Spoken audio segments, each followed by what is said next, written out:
Assalamualaikum warahmatullahi wabarakatuh. Hari ini kita akan mempelajari materi terkait dengan sampel pada bagian besar.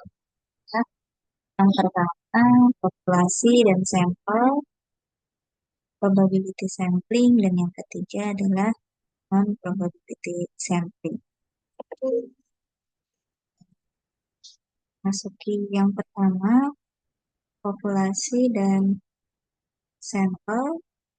Mungkin sebelumnya ingat bahwa populasi itu adalah keseluruhan objek ataupun subjek penelitian atau keseluruhan data yang ingin di, sedangkan sampel adalah sebagian ataupun wakil yang memiliki karakteristik representasi dari suatu populasi. Nah, ini ada contoh populasi ya. Jadi populasi itu bisa berupa manusia ketika nanti penelitiannya berkaitan terkait perilaku, sikap, kesehatan, dan lain sebagainya. Kemudian bisa juga populasi itu dalam bentuk tanaman ketika kita melakukan kajian aktivitas tertentu dari suatu tanaman. Kemudian bisa juga populasi dalam bentuk darah atau plasma seperti itu ketika yang diuji adalah terkait kadar misalnya kadar gula, kadar kolesterol, dan lain sebagainya. Kemudian bisa juga menggunakan hewan purba seperti mencit atau tikus atau populasi dalam bentuk kota, kecamatan juga bisa.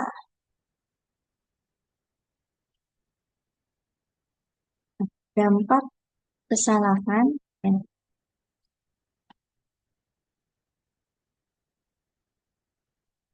dalam penarikan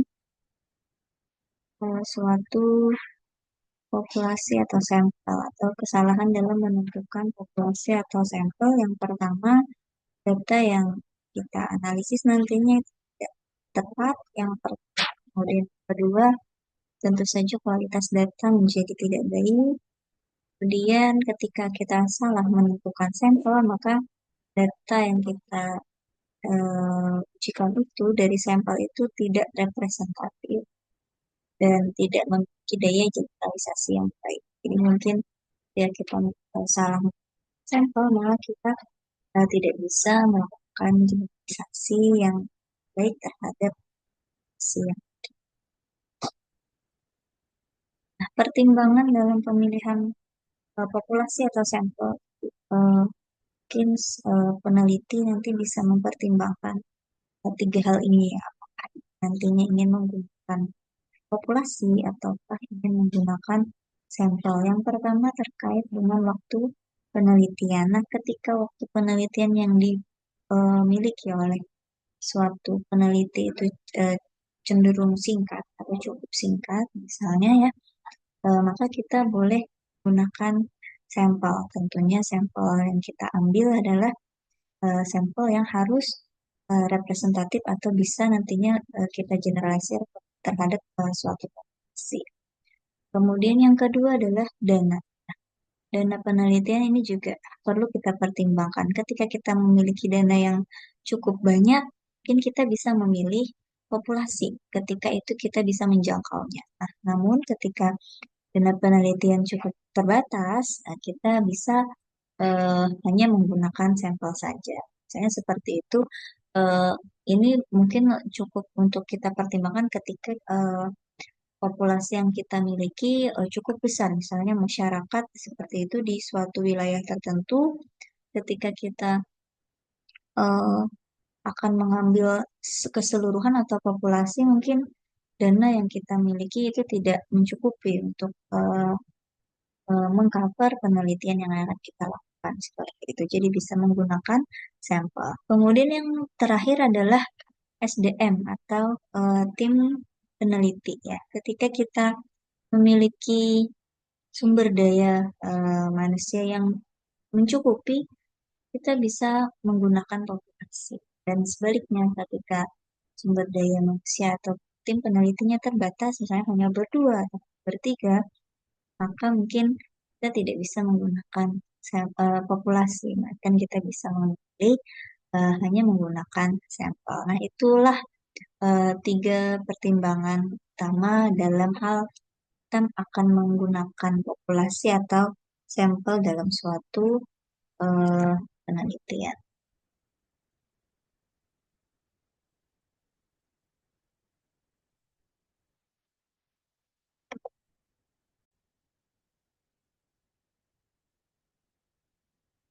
Oke, berikutnya dalam hal kita nanti sampel, tentu kita akan eh, berkaitan dengan yang namanya bias ya, atau systematic error. Nah, dalam hal bias ini ada tiga macam bias yang mungkin bisa terjadi. Yang pertama adalah selection bias atau biasanya ini disebabkan oleh adanya sampel yang tidak representatif, yang key, kemudian yang kedua bisa dalam bentuk information bias. Ini karena kesalahan ataupun terjadi penyimpangan dalam hal cara atau teknik pengukuran. Bisa jadi bias dalam hal instrumen yang digunakan, atau bias dalam hal pengamatan terhadap suatu sampel, atau bias dalam hal pemilihan subjek. Dan yang ketiga adalah confounding. Confounding bias ini terjadi akibat tercampurnya efek pajanan utama dengan efek faktor risiko. Jadi ada suatu variabel yang eh, rancu gitu yang membuat variabel yang utama yang akan kita analisis itu menjadi tercampur, tercemar. Nah, sekarang kita masuk ke teknik pengambilan sampel. Di sini merupakan suatu proses pemilihan sampel dengan memperhatikan besar sampel yang akan dijadikan sebagai subjek atau objek penelitian. Jadi ada prinsip yang harus kita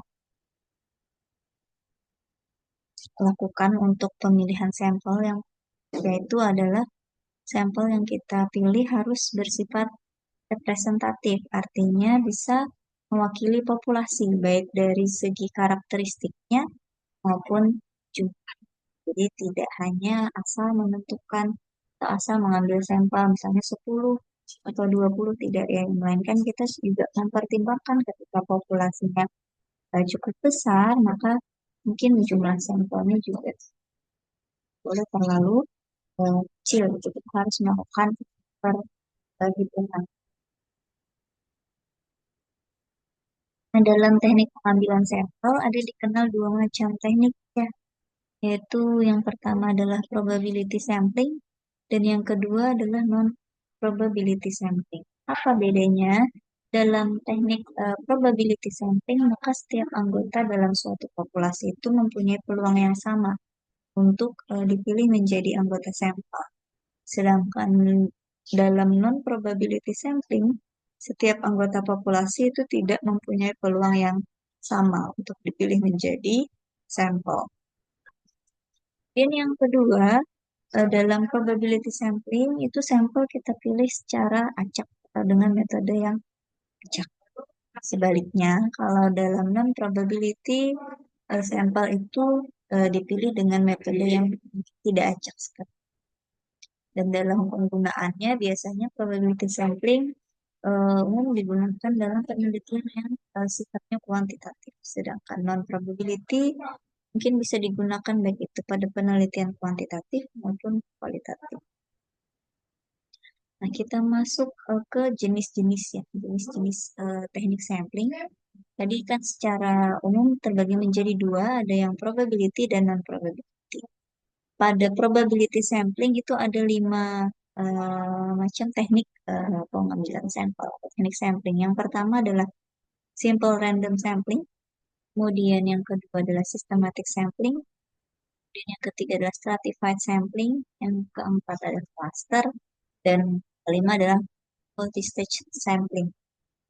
Kemudian dalam probability terbagi menjadi empat teknik sampling. Yang pertama adalah purposive ataupun judgment sampling, snowball sampling, quota sampling, dan yang terakhir adalah accidental sampling atau convenience sampling.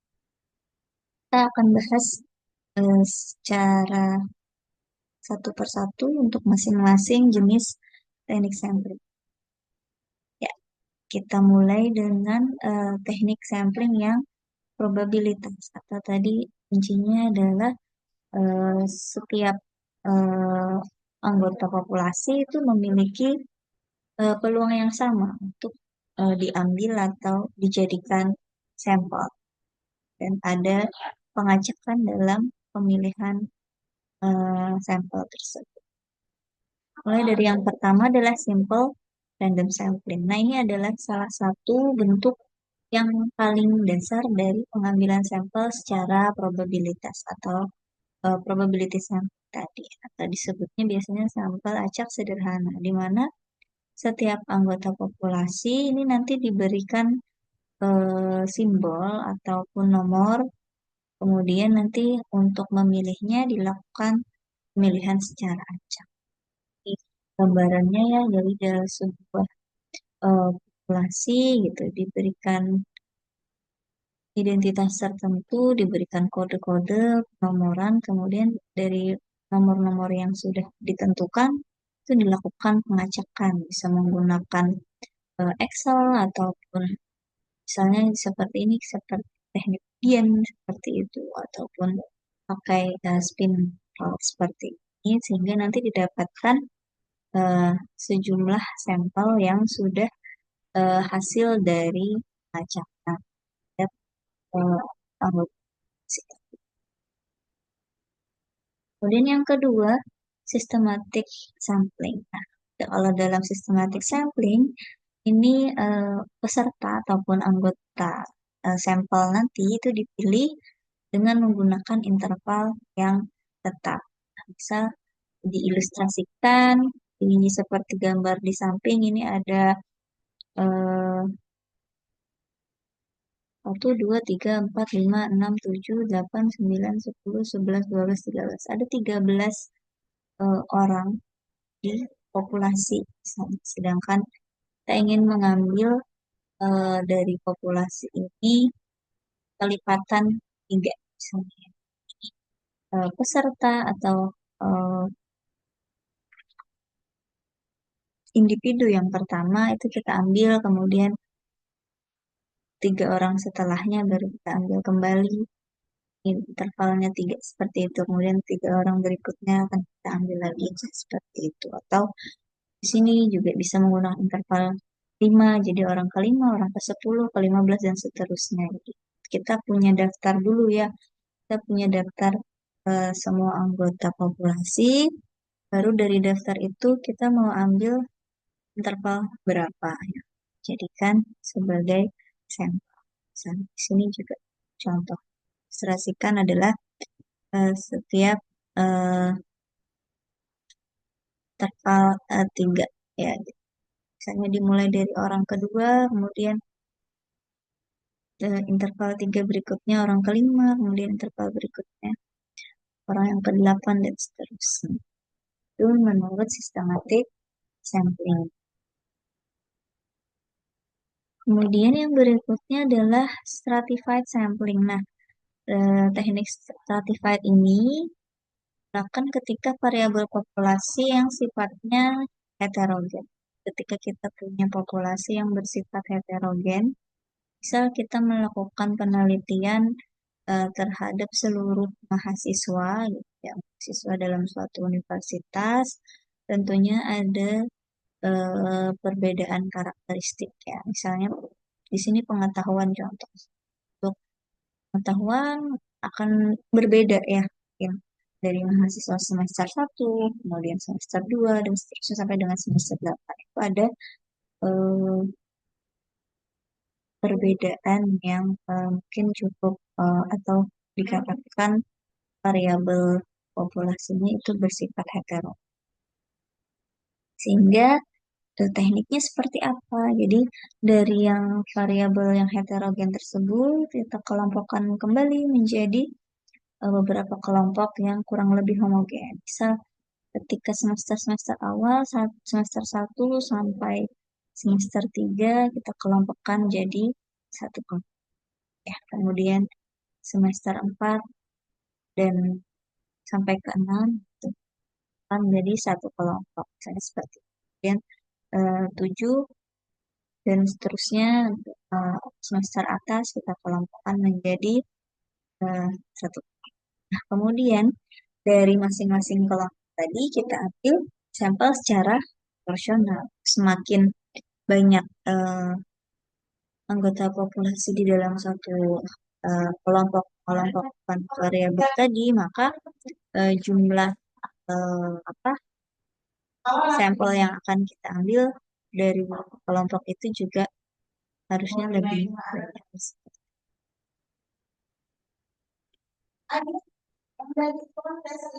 Nah, yang berikutnya adalah cluster sampling. Nah, dalam cluster sampling ini eh, suatu populasi dibagi ke dalam cluster yang unik. Biasanya mewakili kelompok yang beragam. Di sini dicontohkan ketika kita melakukan penelitian di suatu wilayah misalnya yang terdiri dari ada beberapa kota mungkin atau kecamatan atau terdiri dari RT atau RW tertentu. Nah, itu kesatuan-kesatuan kota atau kecamatan RT atau RW itu sering kita simbolisasi atau kita gunakan sebagai klaster. Nah, dari daftar klaster yang ada, maka kita bisa mengambil sejumlah orang atau sekelompok orang untuk kita jadikan sampel dalam penelitian. Tentunya pemilihannya masih tetap dengan metode acak. Misalnya seperti ini. Jadi kita melakukan penelitian dengan populasi seperti satu wilayah, misalnya yang terdiri dari ini contohnya ada 5 gitu ya, ada 5 kecamatan gitu ya. Nah, tapi mungkin kita hanya mengambil eh, dari dua ini misalnya, jadi dua kecamatan dari 5 itu yang kita pilih. Tuh. Dan ini nanti dari dua kecamatan ini masing-masing eh, berapa orang kita pilih secara acak. Kalau ini adalah gambaran perbedaan antara stratified random sampling dengan cluster. Kalau tadi kan, kalau dalam stratified kita mengelompokkan lagi menjadi eh, kelompok-kelompok kecil yang minimalisir tadi adanya heterogen. Jadi yang eh, kelompok-kelompok yang dari populasi yang sifatnya heterogen kita kelompokkan menjadi yang kurang lebih jadi homogen. Sedangkan dalam klaster itu kita tidak mengelompokkan lagi berdasarkan tadi apakah kita ingin jadi eh, homogen. Tapi tadi pengelompokannya misalnya menggunakan eh, kecamatan atau RT atau RW dari satu atau dua dan kita sampling secara acak. Kemudian yang ketiga adalah yang terakhir yang kelima adalah multi-stage sampling. Nah, ini metode yang akan kita gunakan ketika populasi sangat besar. Jadi terdiri atas bagian-bagian yang kurang lebih homogen. Jadi misalnya kita punya penelitian yang ingin meneliti kadar kolesterol, misalnya HDL, LDL pada lansia di wilayah DKI. Sedangkan di DKI itu kan cukup luas, misalnya terbagi lagi menjadi 5 wilayah. Ya, misalnya ada utara gitu, timur, barat, seperti itu misalnya. Jadi Kalau dalam multi stage, yang stage yang pertama, kita random dulu dari 5 wilayah DKI itu, mungkin kita pilih hanya satu wilayah saja yang akan kita ambil. Baru dari satu wilayah yang kita ambil tadi, satu wilayah itu mungkin nanti akan dari depan contoh gitu. Jadi nanti dari wilayah ini nanti kita pilih lagi satu atau dua kecamatan saja yang akan kita teliti. Baru nanti dari step yang ketiga, lalu dari satu kecamatan tadi atau dua kecamatan yang kita ambil, hanya satu kelurahan lagi yang kita akan ambil secara acak misalnya.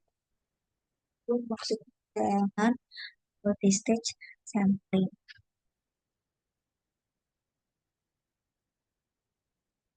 Nah, ini eh, disinggung sedikit terkait tadi kan kalau untuk menentukan sampel, kita bisa harapannya sampel yang kita ambil memiliki sifat yang representatif, baik itu dalam hal karakteristik dan juga jumlahnya. Karena itu kita tentunya harus menghitung gitu ya, berapa sih eh, jumlah sampel yang dianggap bisa nantinya mewakili populasi yang kita inginkan. Ada di sini di slide terlihat bahwa ini adalah rumus pengambilan sampel atau rumus besar sampel yang kita bisa gunakan ketika kita tidak mengetahui jumlah populasi secara pasti. Di mana N ini adalah jumlah sampel itu sama dengan Z kuadrat ya atau Z alfa. Biasanya kita menggunakan angka 1,96 untuk alfa 5%. Kemudian ini P adalah prevalensi kejadian suatu penyakit mungkin ya atau proporsi seperti itu kemudian dikalikan dengan satu dikurang prevalensi tadi dibagi dengan sisi dalam kuadrat.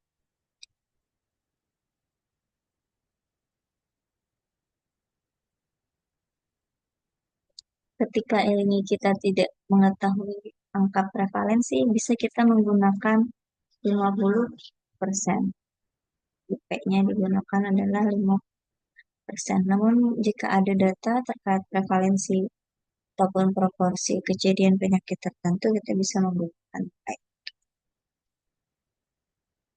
Sedangkan yang ini adalah rumus sampel jika populasinya diketahui. Salah satu kita biasanya menggunakan rumus ini yang dikenal dengan rumus Slotin, di mana jumlah sampel sama dengan jumlah populasi dibagi dengan satu ditambah jumlah populasi dikalikan dengan batas error ataupun toleransi kesalahan dalam kuadrat. Untuk batas toleransi kesalahannya kita bisa menggunakan 10%, 5%, itu bisa ditetapkan oleh peneliti sama dengan yang di sini, yang di sini tadi. Jadi tidak mesti 10%. Kan? Kita bisa uh, menentukan lebih kecil, misalnya 5%, ya tentu itu juga semakin baik. Gitu. Berarti kan tingkat toleransi kesalahannya hanya 5%. Oke, baik kita masuk ke yang teknik sampling yang berikutnya yaitu non-probability sampling atau tadi teknik sampling yang tidak menggunakan pengacakan dalam hal pemilihan anggota sampel. Tadi ada empat ya. Kita mulai yang pertama adalah purposive sampling. Nah, dalam purposive sampling, sampel itu dipilih berdasarkan pengetahuan ataupun pengalaman dan intuisi dari peneliti. Jadi dalam purposive sampling biasanya peneliti menetapkan kriteria-kriteria tertentu.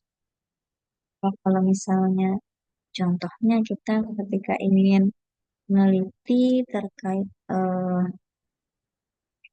pengetahuan masyarakat dalam hal penggunaan antibiotik. Nah, kita bisa menetapkan kriteria inklusi. Misal masyarakat usia berapa yang akan kita jadikan sampel, kemudian tentunya pernah menggunakan antibiotik dalam kurun waktu berapa, misalnya seperti itu kita tetapkan terlebih dahulu. Jadi, eh, itu bisa kita apa ya tentukan terlebih dahulu, baru nanti berdasarkan kriteria-kriteria yang sudah kita tetapkan, baru kita pilih sampelnya seperti itu. Jadi peneliti memilih teknik ini ketika merasa bahwa teknik pengambilan sampel lainnya itu cukup makan waktu. Ya. Misalnya agak susah melakukan pengacakan, tidak jadi penting. Kita mau menetapkan teknik sampling yang purposive sampling.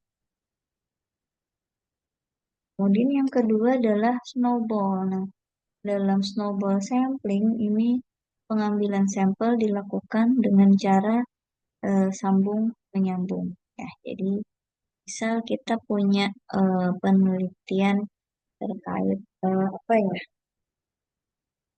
ingin mengetahui apa misalnya efek ataupun cara pembuatan jamu misalnya ya. Nah, kita ketemu dengan satu orang penjual jamu misalnya ya. Nah, itu adalah eh, partisipan atau responden pertama. Kemudian dari responden pertama penjual jamu yang kita temui pertama, mungkin kita bisa mendapatkan informasi kira-kira siapa lagi yang bisa dijadikan sampel seperti itu. Jadi nanti dari responden atau partisipan yang pertama akan dapat partisipan berikutnya gitu ya yang direkomendasikan oleh responden yang pertama. Kemudian dari masing-masing responden yang sudah direkomendasikan oleh responden pertama itu mungkin nanti akan dapat lagi eh, responden-responden yang berikutnya seperti itu. Jadi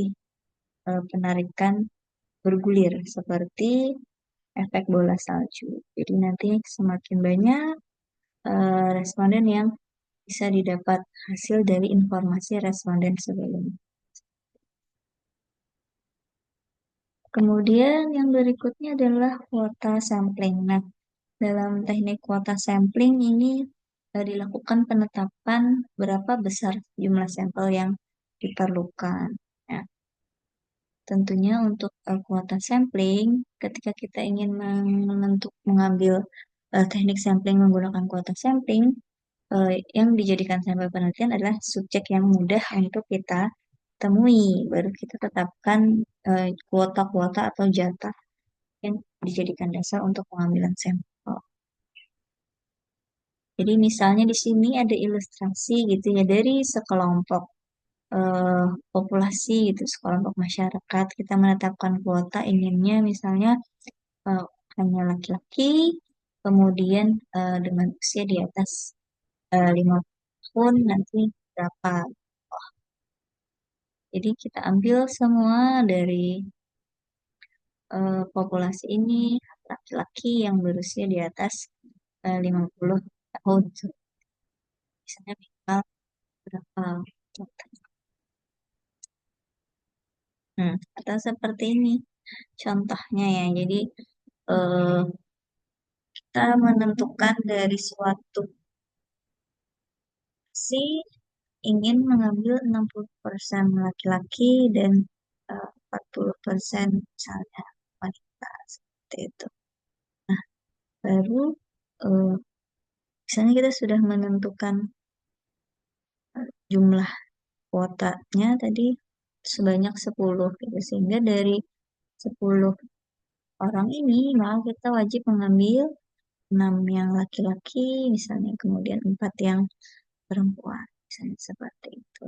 Dapatlah ini sampelnya sesuai dengan kuota dari populasi ini. Oke, kemudian yang terakhir adalah accidental sampling atau convenience sampling. Jadi ini adalah proses pengambilan sampel yang cukup mengambil siapa saja yang kebetulan ditemui oleh si peneliti atau observer di lapangan. Jadi mungkin ketika kita mengambil teknik yang ini, teknik accidental ini, bisa saja terjadi di penulisan sampel yang tidak direncanakan. Eh, Kan, ketemu pada saat pengambilan data di siapa yang ditemui, kebetulan sesuai dengan penelitian kita, dengan topik penelitian, maka kita ya karena kita ingin mengetahui apa ya misalnya persepsi masyarakat tentang hmm, obat tradisional misalnya. Jadi kita tidak harus menetapkan oh, oh, apa ya responden-responden yang harus kita gunakan itu pernah menggunakan persepsi ya. Jadi tentunya siapa aja yang kita temui itu mungkin bisa kita jadikan sebuah sampel. Ya, misalnya kita sedang itu ada beberapa orang bisa melakukan penggalian data dan informasi sesuai tadi ketika kita ingin meneliti tentang persepsi obat tradisional.